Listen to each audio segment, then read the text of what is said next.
اعوذ باللہ من الشیطان الرجیم بسم اللہ الرحمن الرحیم السلام علیکم۔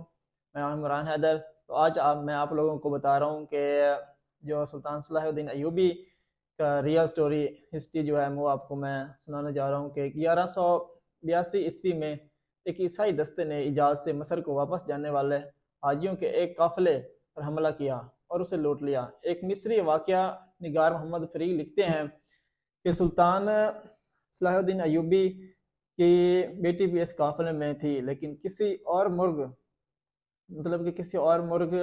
یا اس وقت کا واقعہ نگار نے ایسا کوئی نہیں لکھتا، تاہم ایک اشارہ ایک واقعہ نگار کی تحریر سے ملتا ہے جو کہ کچھ اس طرح سے وہ لکھتا ہے کہ جب صلاح الدین ایوبی کو اطلاع ملی کہ ریجنلٹ کی فوجی نے مصر کے ایک قافلے کو لوٹ لیا ہے، تو اس کے بعد لوٹ لیا تو سلطان صلاح الدین ایوبی کی غضبناک اور گرجدار آواز سنائی دی، وہ میری بیٹی تھی، میں اس کا انتقام لوں گا، مطلب اس کا بدلہ لوں گا۔ قافلے میں کوئی نوجوان لڑکی تھی جسے سیلابی اٹھا لے گئے تھے۔ سلطان صلاح الدین ایوبی نے اسی وقت قسم کھائی کہ جو ریجلینڈ میں آئے سے اپنے ذاتی دشمن سمجھتا ہوں، اور میں قسم کھاتا ہوں کہ اسے اپنے ہاتھوں سے جہنم رسید کروں گا۔ سلطان عیسائیوں کی سبق سکھانے کے لیے حطین کے مقام کو میدان جنگ بنانے کا فیصلہ کر لیا تھا کہ حطین جو ہیں وہ دراصل فلسطین کا ایک گاؤں میں تھا، لیکن صلاح الدین ایوبی نے اسے وہ عزت بخشی کہ عیسائی دنیا کا جنگی مبصر آج بھی تجزیہ کرتے نظر آتے ہیں کہ صلیبی جنگوں کے اس ہیرو نے کسی دشمن کو ایسی شرکناک شکست دی کہ جو صلیبیوں کے ایک سواتی باقی تمام حکمران کے جنگی قیدی بن تو حکمرانی قیدی جب بن چکے تھے، سلطان ایوبی ہمیشہ جمعے کو مبارک دن لڑائی کے لیے کوچ کیا کرتے تھے، اور حطین کو کوچ کرنے کے لیے بھی سلطان نے جمعہ کا دن منتخب کیا۔ یہ 15 مارچ 1187 کا دن تھا۔ سلطان کی ایک فوج تھی، وہ ایک حصہ ساتھ لیتے اور کرک کے قلعے کے قریب خیمہ زن ہو گئے۔ صلیبی جاسوسوں نے فوراً اپنی اتحادی فوج کے خبریں پہنچائیں کہ سلطان ایوبی کرک کے قریب خیمہ زن ہو گیا ہے۔ اس سے یہ مطلب لیا گیا کہ سلطان کرک کا یہ محاصرہ کریں گے، لیکن سلطان کا جو مقصد ہائی سے آنے والا مصر اور شام کے قافلوں کی حفاظت تھی، کیونکہ ان پر کرک کے قریبی ہی حملہ ہوا کرتے تھے۔ حاجیوں قافلے گزر جانے کے بعد سلطان صلاح الدین ایوبی نے 28 مئی 1187 کے روز مسرار شام کے قریب ایک جگہ پر پڑاؤ ڈالا۔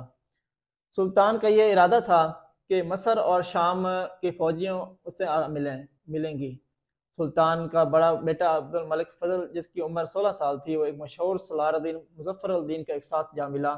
اس طرح سلطان کی ساری فوجیں وہ ایک جگہ اکٹھے ہوئے تھے، تو سلطان اپنے سالاروں کی ہدایت دینے کے لیے آخری بار جمع کیا اور کہا کہ میرے رفیق اللہ تمہارے مددگار ہوں، دلوں سے اپنے عزیز اور اپنے گھروں کا خیال نکال دو اور دلوں میں قبلہ اول بسا لو، اور دلوں میں خدائے ذوالجلال کہ اس مبارک نقشہ کر لو جس نے ہمیں یہ سعادت بخشی کہ ہمیں قابل اول کو آزاد کرائے، اور اپنے بیٹیوں کی باعزتی کا انتقام لیں جو کہ کفار کے ہاتھوں میں بے ابرو ہوائی۔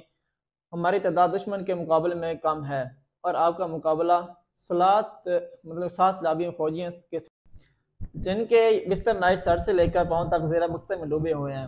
سلطان نے کہا کہ آپ جانتے ہیں کہ میں ہر کارروائی جمعے کے مبارک دن کیا کرتا ہوں۔ میں اس وقت آگے بڑھوں گا جب مسجدوں میں خطبہ سن رہی ہوگی۔ یہ وقت قبولیت کا ہوتا ہے۔ مار نے ہر قصے اور ہر گاؤں میں اطلاع بھجوا دیا کہ جمعے کے روز دعاؤں میں اپنے مجاہدین کو شامل کریں، جو کہ جمعے کی نماز سے محروم ہو کر میدانی جنگ میں زخمی جو ہوا کرتے تھے۔ تو جو صلیبیوں کو ایک اور دھوکہ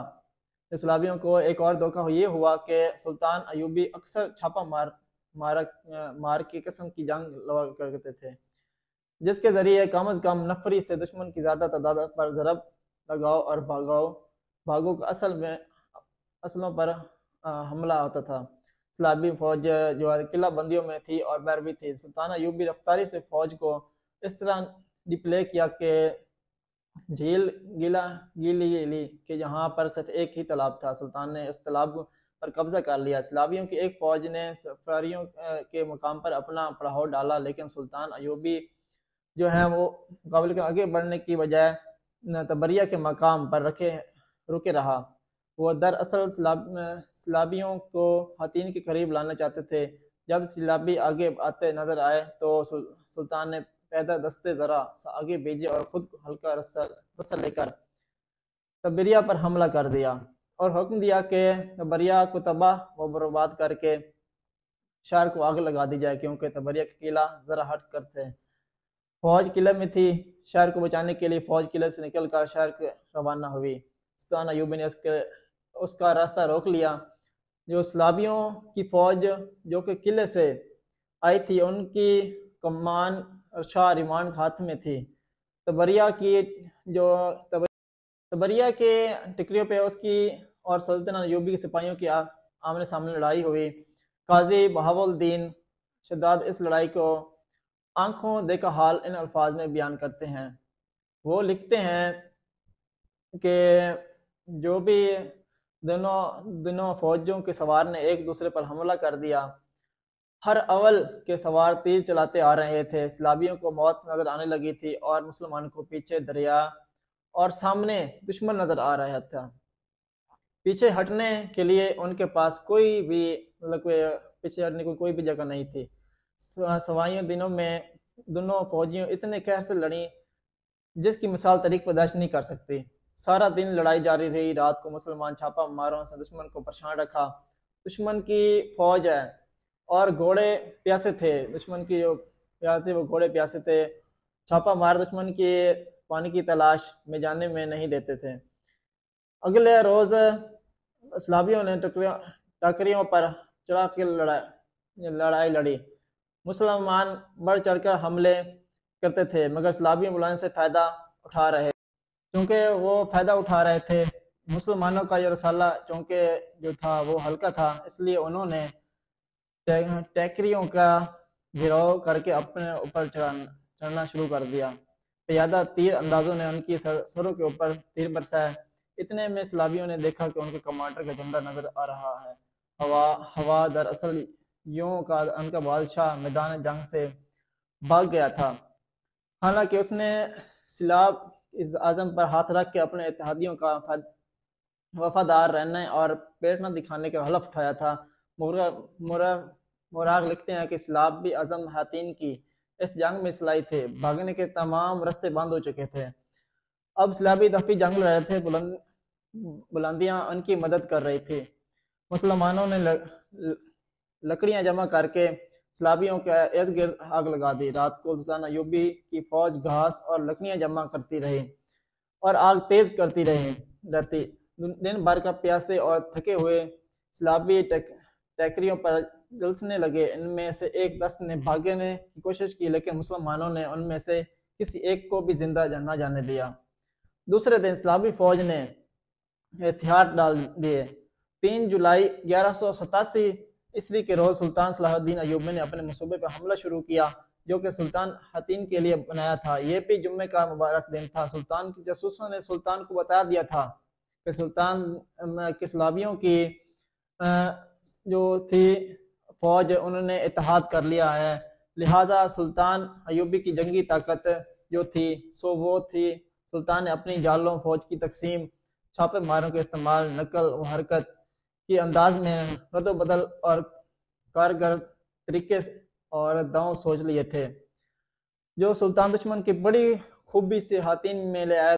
ارد گرد کی قلعہ بندیوں اور آبادیوں پر سلطان محمد پہلے ہی قبض تھے۔ پانی میں سلطان کے قبضے میں تھا اور موسم قہر بھی سلطان کے حق میں تھا۔ دشمن جب حطین میں آیا تو وہ جان نہ سکا کہ وہ دراصل ایک سلطان صلاح الدین ایوبی کی نہایت خوبی سے تقسیم اور ڈپلائی کی ہوئی فوج کے نرغے میں آ چکے ہیں۔ سلطان ایوبی کے چھاپے ماروں نے دشمن کی دیکھ بھال کی چوکیوں اور کشتی پہرےداریوں کو تہس نہس کر دیا۔ تہس نہس مطلب یہ ہوتا ہے تباہ و برباد کر دیا۔ ایوبی فوج نے تو رات اور نہ ہی دن کو انہیں آرام کرنے دیا۔ ایوبی فوج رات کو دشمن کو نہ آرام کرنے دیتے اور نہ ہی جرنیلوں کی سوچنے کی مہلت دیتے۔ بالآخر 4 جولائی 1187 کے روز سلطان ایوبی کی فوج کے درمیان اس نے آمنے سامنے جنگ لڑی۔ ٹیکریوں کی وجہ سے میدان جنگ تنگ تھا۔ سلابی ادھر ادھر سے آگے بڑھنے کی کوشش کرتے تو مسلمان کا لائٹ رسالہ حرکت میں آ جاتا۔ تیر انداز بلندیوں پر تھا، جہاں سے وہ سلابیوں پر تیروں کا کہ میانہ برسا رہے تھے۔ سلطان ایوبی کی کیفیت یہ تھی کہ سلطان کبھی اوپر جاتے اور کبھی نیچے آتے، اور ان کا صبر رفتار قاصد سلطان کے پاس پیغام لے جا رہے ہیں تھے۔ سلابی نائٹوں کو ذرا بکتر چلا رہی تھی، ان کے گھوڑے پیاسے تھے اور پانی بھی سامنے نظر آ رہا تھا، جو پیاس کو مزید بڑھا رہا تھا۔ سلابیوں نے کمک منگوا کر جو ایک جوابی حملہ کیا، جو کہ ان کی آخری امید تھی۔ جہاں انہوں نے حملہ کیا وہاں کی کمان سلطان صلاح الدین ایوبی کا ایک سالار تقی الدین کا ہاتھ میں تھی۔ تقی الدین نے حملہ روکنے کے لیے اپنے دستوں کو نیم دائرے کی شکل میں قرار دیا۔ دشمن سیدھا اور سر پٹ آیا۔ تقی الدین نے نیم دائرے کے سر بند کر دیے اور سلابی گھیرے میں آ گئے۔ مسلمان سواروں نے انہیں کاٹ اور کچل ڈالا۔ بالکل جب مسلمان تھے ان کو ڈالا۔ اب جنگ کی صورتحال یہ تھی کہ سلابی حاتین کے میدان میں دفاعی جنگ لڑ رہے تھے۔ حاتین سے دور ان کا اگر کوئی دست رہ گیا تھا اسے بھی مسلمانوں نے وہیں بیکار کر دیا جہاں وہ تھا، اور یہ پہلا اور آخری موقع تھا کہ اقرا کا پادری محفظ سلاب الاعظم اپنے سلاب کے ساتھ میدان جنگ میں موجود تھا، یعنی جس سلاب پر سلابیوں نے اسلام ختم کرنے کے لیے حلف اٹھائے تھے وہ سلاب میدان جنگ میں لائی گئی تھی، مگر سلابی بادشاہوں نے پیٹ دکھانی شروع کر دی۔ گائی آف لوزینان اپنے 2 ساتھیوں کے ساتھ بھاگ رہا تھا کہ اسے مسلمان سواروں نے دیکھ لیا اور انہیں زندہ پکڑ لیا۔ اقرا کے پادری اس جنگ میں مارا گیا اور سلابی اعظم مسلمانوں کے قبضے میں آ گئی۔ جبکہ اس دور کی تحریروں میں سے جو آج کل اس دور کی تحریروں میں سے پتہ چلتا ہے کہ بیت المقدس کی فتح کے بعد سلطان صلاح الدین ایوبی نے سلاب وہاں کے عیسائیوں کو احترام سے لوٹا دی۔ شام تک جنگ حاتین کا فیصلہ ہو چکا تھا، سلابیوں کے جانی نقصان کا کوئی بھی شمار نہ تھا۔ باقی فوج نے ہتھیار ڈال دیے تھے۔ سلطان ایوبی کے سامنے جو قیدی رہ گئے تھے ان میں ریمانڈ کے سوا باقی 6 اتحادی بھی تھے، جس میں کرک کا گورنر ریجنلینڈ بھی تھا جس نے سلطان اپنے ہاتھوں قتل کرنے کی قسم کھائی تھی۔ قاضی بہاؤالدین شداد لکھتے ہیں کہ سلطان صلاح الدین ایوبی نے سلابی بادشاہ جعفر کو شربت پیش کیا۔ جعفر نے آدھا شربت پی کر گلاس ریجنلینڈ کو دے دیا۔ جب گلاس ریجنلینڈ کو دے دیا، ریجنلینڈ شربت پینے لگا تو سلطان ایوبی نے اپنے ترجمہ سے گرد کہا، اس ریجنلینڈ سے کہو کہ اسے میں نے نہیں دیا، اپنے بادشاہ نے شربت دے دیا ہے۔ اہل عرب میزبان صرف اس دشمن کو شربت پیش کرتے ہیں جس کی وہ جان بخشی کر دیتے ہیں، سو میں ریجنلینڈ کو شربت پیش نہیں کیا۔ جب سلطان نے خادموں سے کہا کہ ان سب کو کھانے پر بٹھاؤ، جب سب کھانے والے خیمے میں جا کر کھانے لگے تو سلطان نے جعفر اور ریجنلینڈ کو اپنے خیمے میں بلایا، اور سلطان نے ریجنلینڈ سے کہا کہ تم ہمیشہ ہمارے رسول صلی اللہ علیہ وآلہ وسلم کی توہین کرتے رہے ہو۔ تو سب بھائی درشی پڑھ لیں آگے۔ تمہاری نجات اس میں ہے کہ تم اسلام قبول کر لو۔ ریجنلینڈ نے انکار کر دیا۔ سلطان صلاح الدین ایوبی نے کہا کہ مجھے تم سے یہی امید تھی۔ سلطان نے تلوار نکالی اور اس کا گلا کاٹ دیا۔ سلطان نے نفرت کے لہجے میں حکم دیا کہ اس ناپاک لاش کو بہر پھینک دو۔ سلابی بادشاہ نے جعفر جب اپنے اتحادی کا یہ انجام دیکھا تو اس کے چہرے پر ہوائیں اڑنے لگیں، تو وہ سمجھ گیا کہ اب اس کی باری ہے۔ سلطان ایوبی نے اسے دیکھا تو آگے بڑھ کر اس کے کندھے پر ہاتھ رکھ دیا اور تحمل سے کہا، بادشاہوں کو قتل نہیں کرتے، لیکن اس کا گناہ ایسے تھے کہ مجھے اسے اپنے ہاتھوں کرنے کی قسم کھانی پڑی۔ حاتین کی فتح اس لیے بھی اہم تھی کہ سلطان صلاح الدین ایوبی نے اس عرض عرض صلاح الدین ایوبی عرض فلسطین کو دروازہ توڑ لیا تھا اور اس میں داخل ہو چکے تھے۔ اتنا وسیع علاقہ فتح کرنے کے بعد سلطان صلاح الدین ایوبی نے بیت المقدس کو فتح کرنا